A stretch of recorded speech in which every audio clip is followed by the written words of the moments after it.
Sivananda. It's good to meet you. Well, we're holding.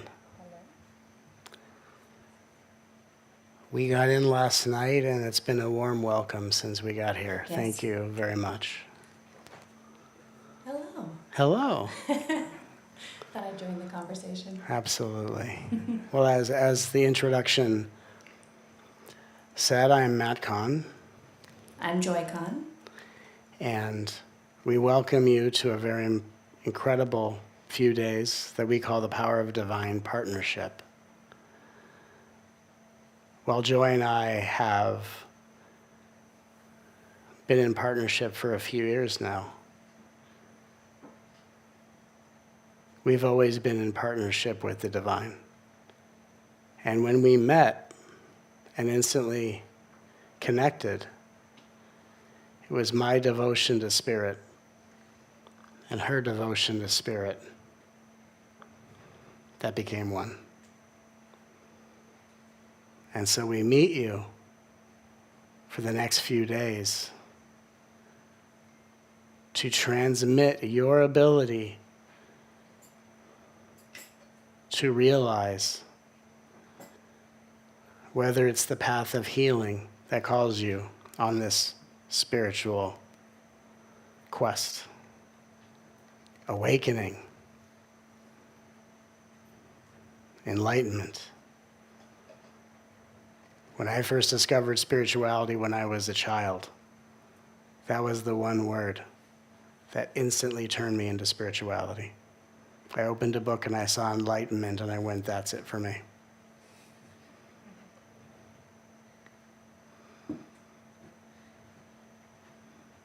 And while my friends wanted to be like Michael Jordan, that was the word. Instantly. Game over.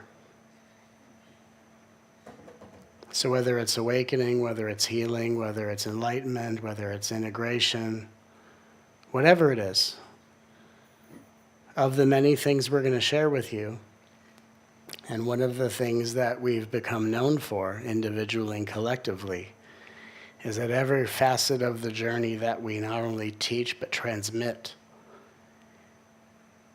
is always done with the utmost love, kindness, and compassion. And what we hope for you to really absorb in the cells of your body and carry with you, the cat wants to be in divine partnership. Glad she made it. Glad she made it. What we want you to really feel is that whether it's healing, awakening, enlightenment, or anything in between, the facing of trauma, it's not a lifestyle. It's not even really a path. It's a relationship.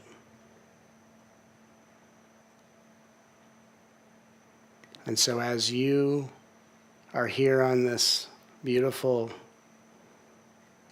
vision quest, or magic carpet ride, however you would want to describe this experience for you, we hope for you to explore what happens when you make this not a means to an end.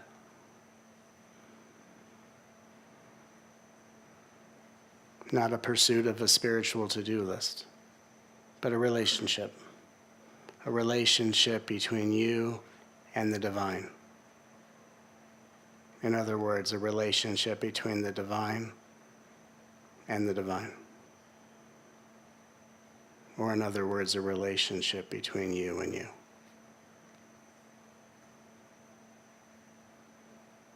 However we get there,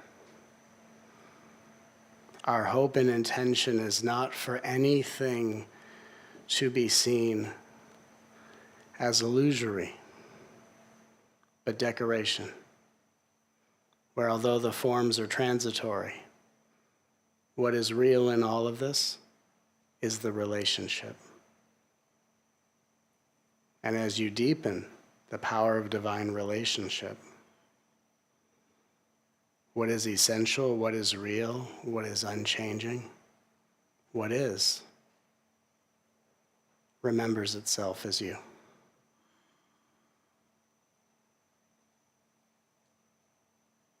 That's the path of relationship. And so we come here. Some of us came here because you want better experiences of relationship, whether it's family or friends, or any relationship. But it truly begins with your relationship with divinity. And so in tonight's offering, we want to talk to you about your relationship with divinity and perhaps the single greatest step you can take into the power of divine partnership.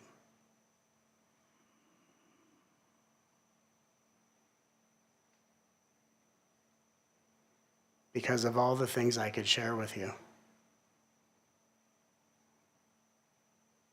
before we met, I taught for about 20 years.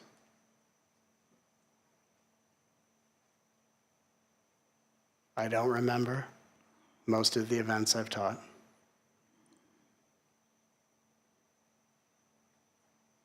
A lot of you can recite my books better than I can. I can watch YouTube videos and I saw that I was there. And I watch it like it's for the first time going, wow, I really like that. I don't remember any of it. But after all these years, what I can show is my relationship with divinity. And as far as we engage as one, that's what we have to show for, is our relationship with divinity.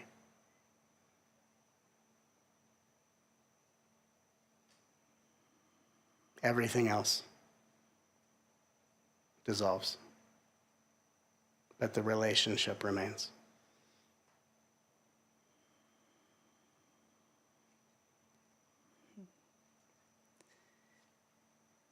So Matt and I started teaching together after both teaching for 20-some years on our own.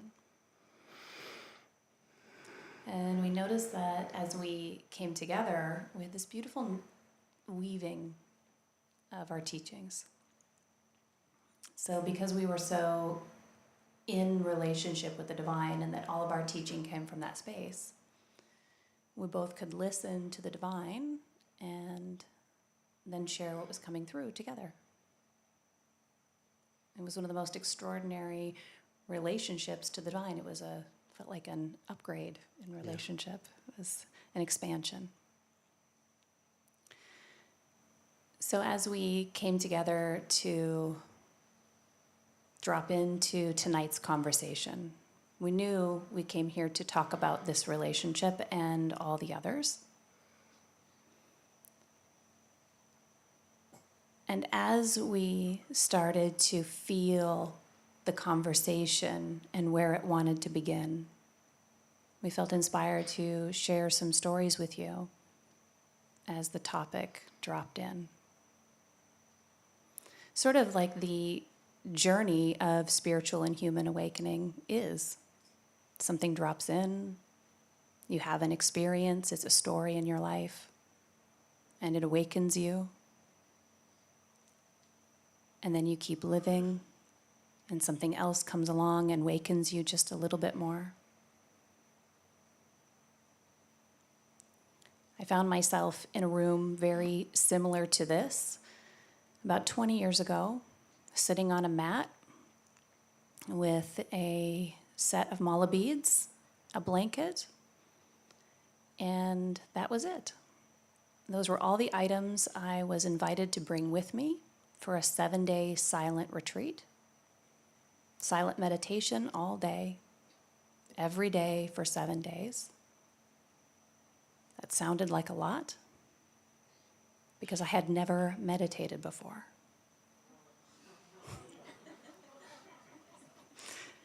So I was given a couple of tips on how I might move through that time. And of course, I'm sitting on the mat And the first 10 minutes felt like days.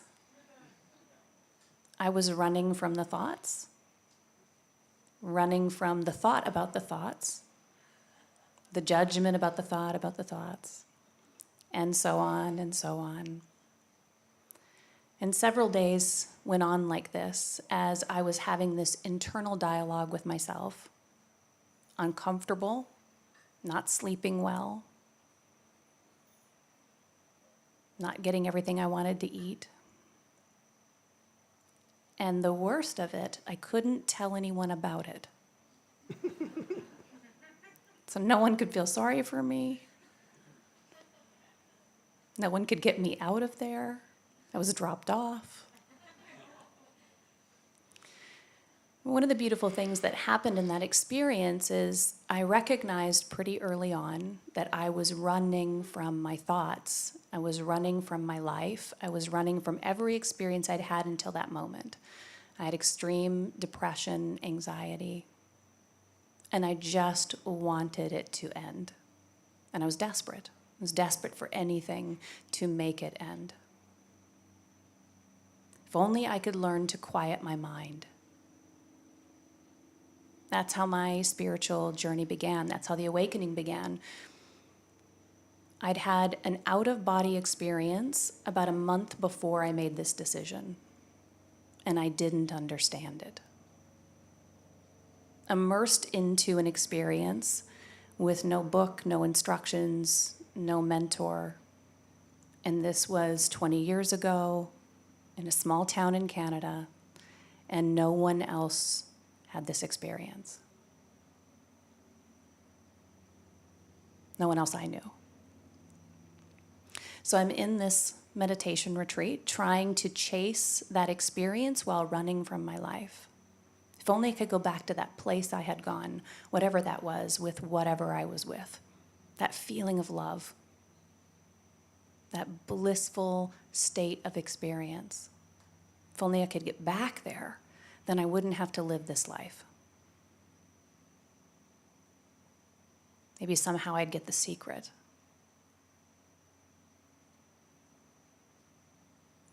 So we're getting close to the end of this 7-day journey.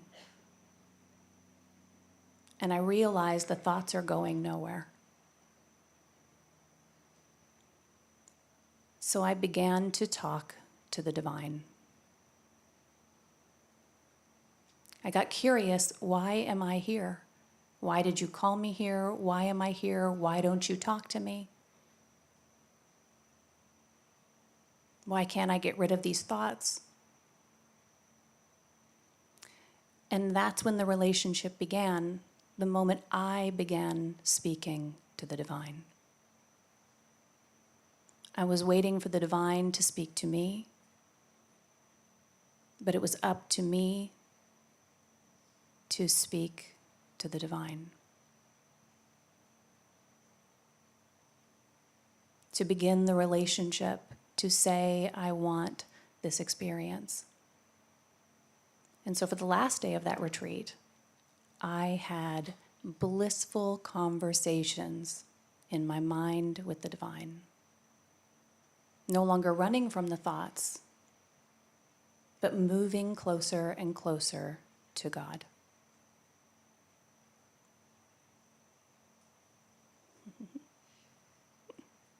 I, too, in the beginning of my journey, found myself in a meditation retreat. My first experience in meditation was with hundreds of people.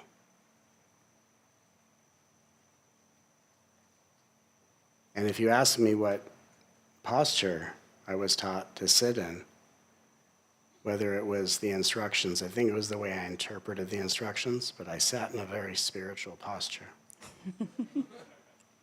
I was attempting to out-spiritual the people around me, apparently.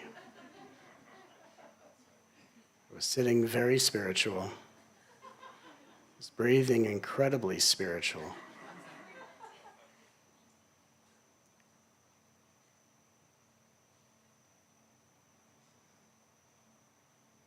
And I was there on a quest for truth, but got distracted by my tendency to want to fit in. And as I was trying to out-spiritual myself, really,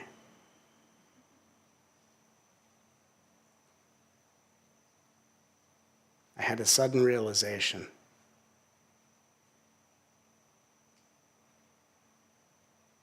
And the realization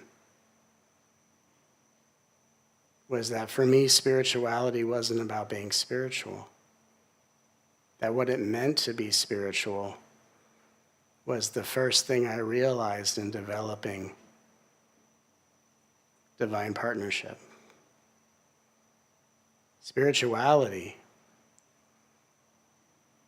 whether you're here because you want more of something, or you're here trying to reconcile the sudden loss of everything. Spirituality is when you are stripped down to your core essence, where all the distractions are stripped away, so you can do the one spiritual thing, and that's be honest. Sacred partnership begins with honesty with yourself. The divine, as you come to know that, whatever you wish to call it, however, it arises within your orientation. For some, it's a bright light. For some, it's an emptiness, a stillness. There's no wrong way for the divine to find you. But the divine is always engaging you honestly. Like you can say, what should I do? And when it's not meant for you to know more than that, the divine will be honest. The honesty is there's nothing more for you to know. And so how does the divine convey that? Through silence. It's very honest. I sat in a meditation retreat and realized that anything that was met with silence, I didn't need to know.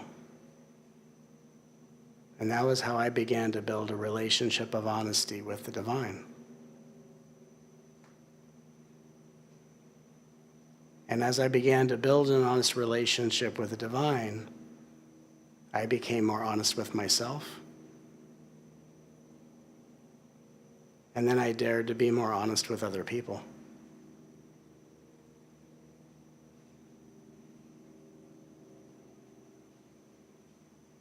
And that was when the power of divine partnership really woke up in me. When I was willing to walk the most direct spiritual path. But imagine if someone said to you, the most direct path is the honest path. And whatever you're truly meant to have or meant to lose will only be guaranteed by your most honest response. And when I first heard those words, it scared me because I didn't know the difference between being honest and honest with others about my projections of them. In the beginning, I thought being honest was, let me tell you what I've been thinking about you. Hey, we're brand new to each other. Check out my diary. This is what I wrote about you. Just to be honest. But honesty is not actually what you honestly think about anyone. Honesty is a gateway to vulnerability. So honesty is your ability to be completely vulnerable in the presence of another person. So honesty is not, here's what I think about you. Honesty is, hi, it's a pleasure to meet you. I'm excited to know you and deathly afraid of being rejected. How you doing? That's the most direct path. Because only God can put together the fallout of what will happen.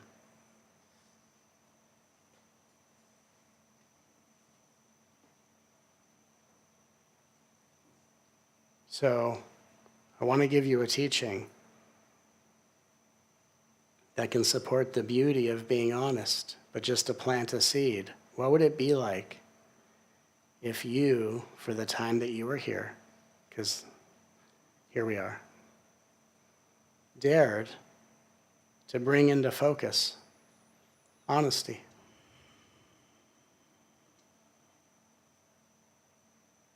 Not who you want to become, not what you hope to do, not how you hope others may see you, but honest about what is true right now.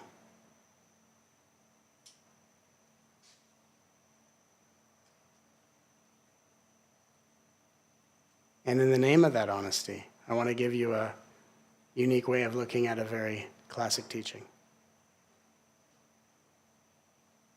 In spirituality, we hear a lot about separation and oneness. It's very common. We get on this path and we want to escape separation and get into oneness. And the hope is that we don't confuse oneness with a state that might seem flavored with oneness. Because the only abiding quality in oneness is honesty.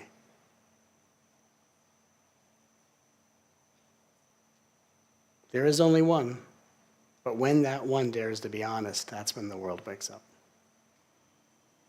So in the name of oneness, what if oneness is when how the divine sees and speaks to you becomes how you see and speak to yourself?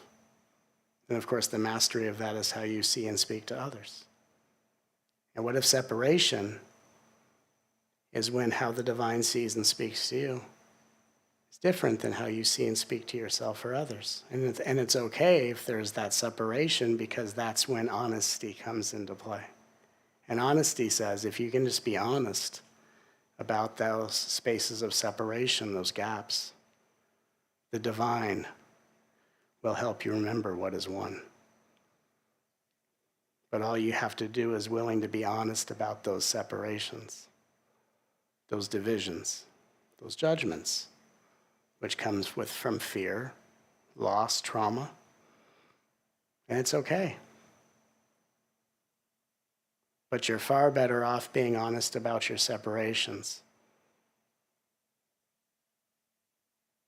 than trying to be one when that which is one already. The one is already one. But the one is alive in all beings because it's waiting to do the one thing it may not have had permission to do, which is to live as a unique person who dares to be honest and to build relationships from a sacred space. That's a game the divine is waiting to play in you. And so will you give it the honor of letting the one that is always one and awake that's never asleep is waiting to express its power through the humility of honesty?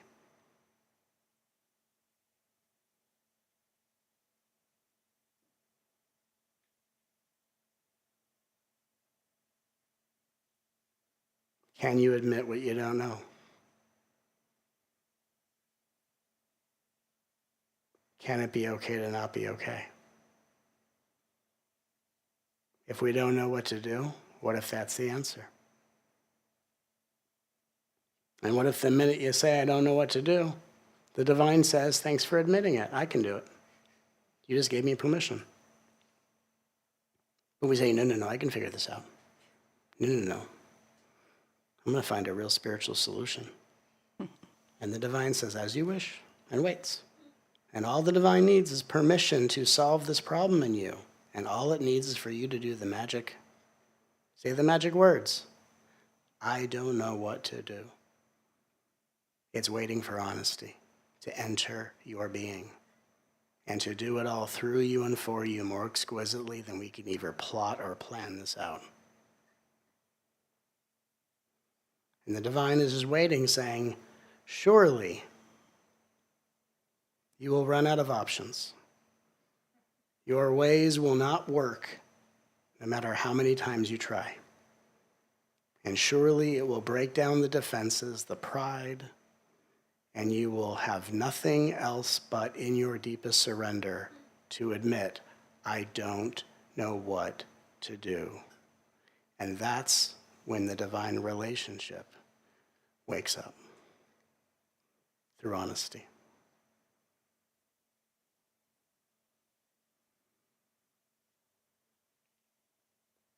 And I say that because on this path, there's so much to learn. It's beautiful. There's so much to know. But if you think knowing is incredible, admitting what you don't know is an even more unsuspecting power. And that's really the definition of maturity, is just being aware of what you don't know and not being mesmerized by what you do. And the body's waiting for that level of honesty. Every time we're holding tension for the questions we have in our mind, is this the relationship for me? Is this the friendship for me? Is this the career path for me? Is this the solution to what's happening in my body this time? Will this be the path? Will this be the one?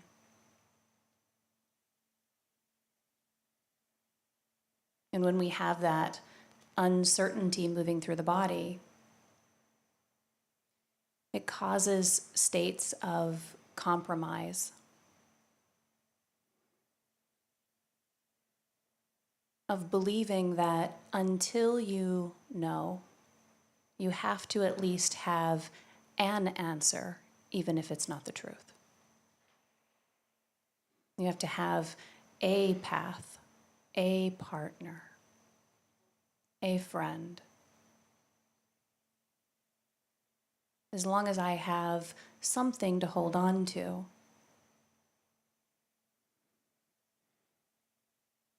And yet the body feels the tension the whole time. The more you hold on to something because it gives you a pathway, the longer you withhold the truth from the body. I don't know. I don't know when I'll know. I don't even know if it will happen for me. The truth that maybe I won't have a divine partnership in relationship. Maybe I'll never know the divine the way that I want or the way that my neighbor does.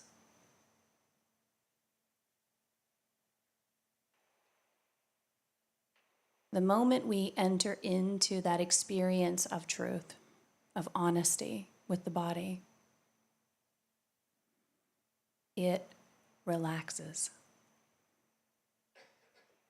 Because the consciousness in every cell, this network of divine mind moving through you, has an incredible gift to recognize what's honest. Every body is a lie detector. Your body knows when you are truthful, more than it knows about any other truth in the world.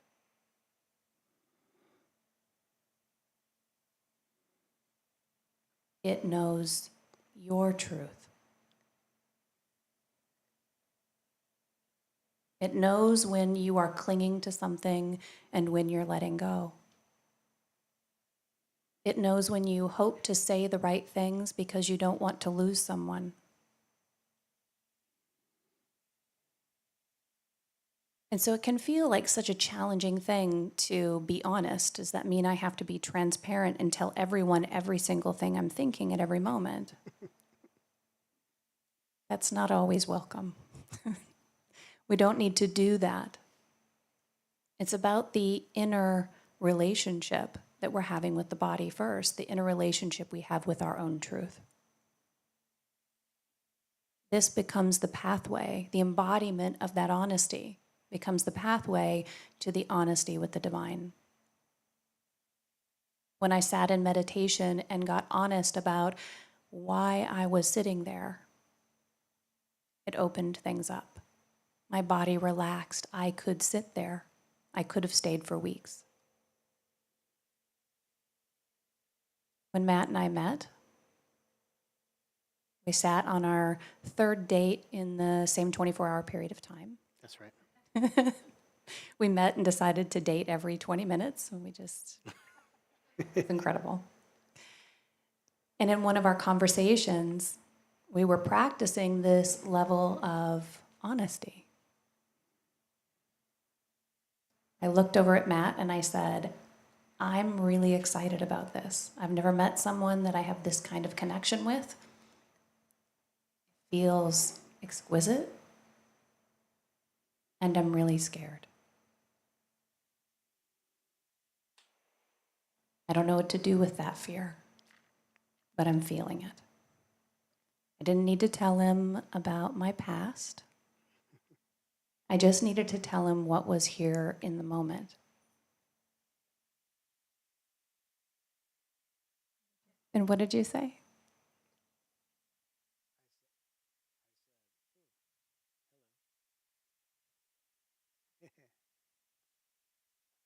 We have this commercial break. I said, well, let's be scared together. That's what I said, let's be scared together. I said, I'm much better at letting things die and pass in life than living. And I'm afraid if we get together, you're going to die. So let's be scared together. And that was our conversation. Brutal honesty. Brutal honesty. And it's what brought us together.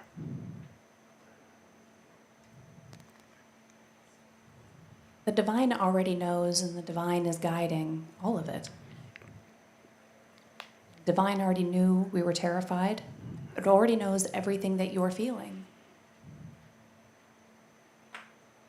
And so do the people around you. So if you're feeling the challenge in relationship, especially that with the divine,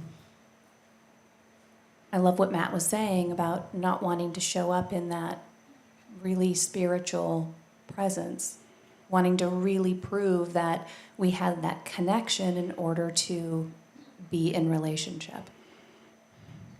Because we're doing this in all of our relationships. We're doing this with the divine, we're doing this with our own bodies in our health.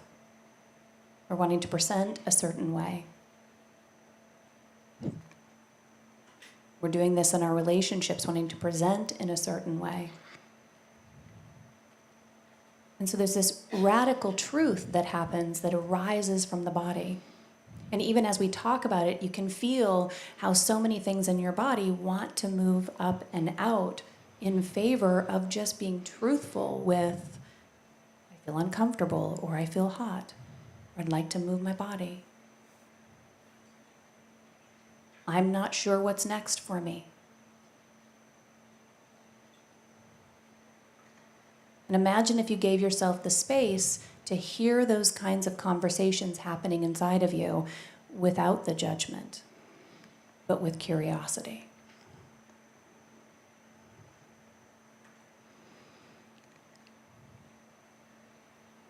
Matt said he was afraid, and I thought, how are you afraid? I was afraid. It's okay for me to be afraid. And if I am, I tell people.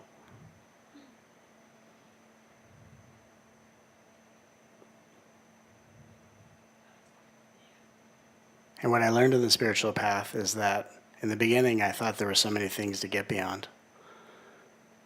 And what I moved beyond was the idea of having anything to get beyond. And I met it all here, in relationship. And I began greeting it as the divine, but with discernment, not just to blindly bright side the whole thing and everything's the divine. And you still have to have discernment. Because everyone's at varying levels of awareness, maturity, and integration. If you put your head in a lion's mouth and say it's the divine, he might have a surprising experience. And then you go to heaven and go, what was up with that? And the divine says, I tried to warn you. And you say, well, how did you warn me? And the divine says, well, I thought I made it clear when I dressed up as a lion. So you got to be discerning. Your honesty will be able to see at what degree someone else is connected to their honesty, and that's how we can always be polite and respectful, but we learn to build relationships with people. It's like the namaste of honesty. The honesty in me honors the honesty in you. Wouldn't that be a neat little spiritual practice? And what's in the way of our honesty? Some will say the separate self. That's not how I would word it. I would say the rehearsed self. For me, it was the spiritually rehearsed self. I only call myself out. Everyone has to find their way into it, but I was a spiritually rehearsed self. I learned the moves, and I practiced in my bedroom like I did when I wore MC Hammer pants in 7th grade. Practiced my bows, my namastes, and I got super spiritual. I was a spiritually rehearsed self. And I was very polite. I smelled like incense. And I was severely full of it. And deathly afraid of being the honesty that I am here sharing with you. And some of us have this in our separation with the divine. The divine's having a very clean relationship with us, and yet we're having a toxic relationship with the divine. Right? Everyone's chasing the divine. Hey, how come the divine's ghosting me?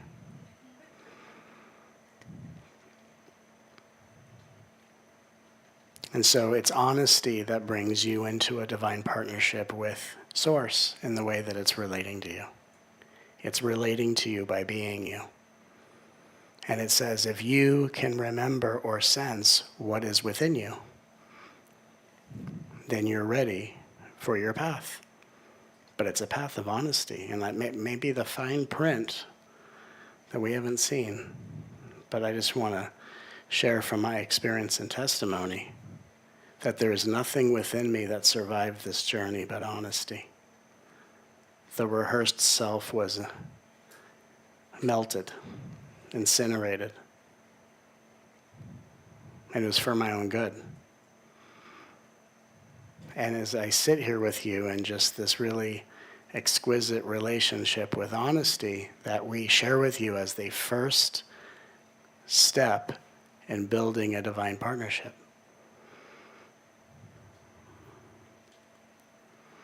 The question then becomes, well, what's the journey of bringing that honest relationship with the divine to the forefront? And that's what we want to invite all of you to join us for in our workshop tomorrow. There are 9 doorways that we have separately and together realized. We might call them, because we're in the spiritual path, 9 ego deaths. And through each death is a doorway. And each death releases a facade that is only protecting you from the honesty that will set you free. And so we humbly invite you to join us for this workshop where we can outline and take you through an experience of these 9 deaths that can actually occur beautifully.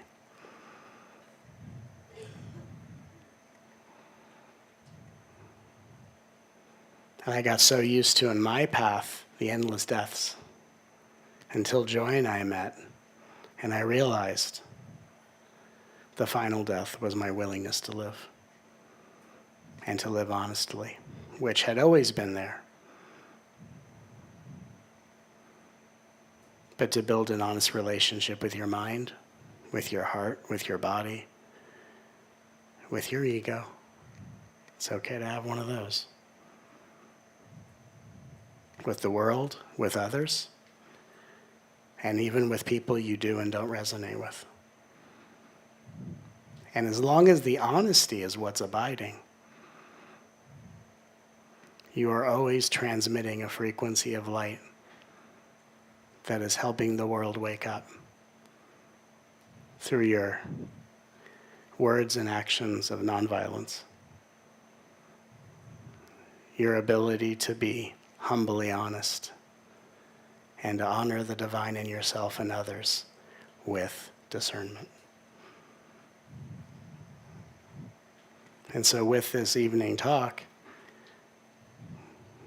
we hope that you will join us for our workshop tomorrow.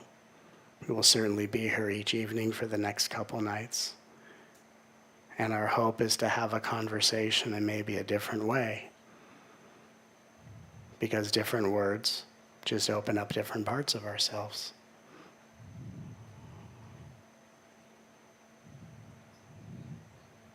Because our world is ready for you.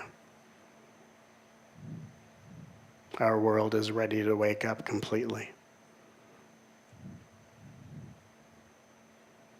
And you are a vital part of that awakening, and it is you who we are serving. Because you are the divine. And we are in humble service to that divinity in you. Because that's the most honest thing we could say.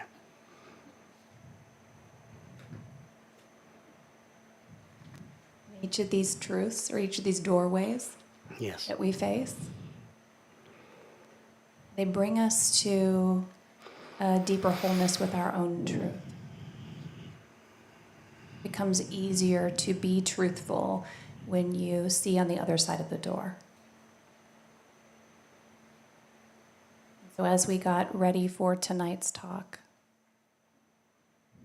we celebrated the opportunity to be able to serve in this way, to be able to share this with you, something that has touched our hearts and our lives and so many others that we've shared it with.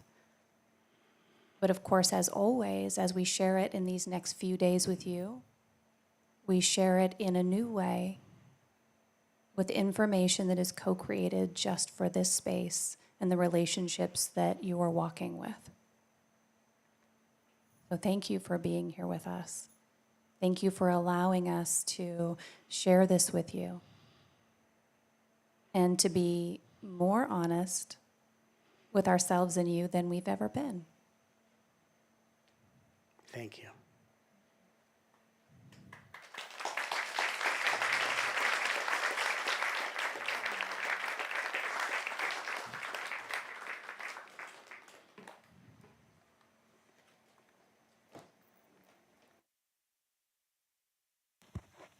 So I'd like to thank very much Matt and Joy Kahn for this beautiful presentation tonight. Let's give them another very big hand.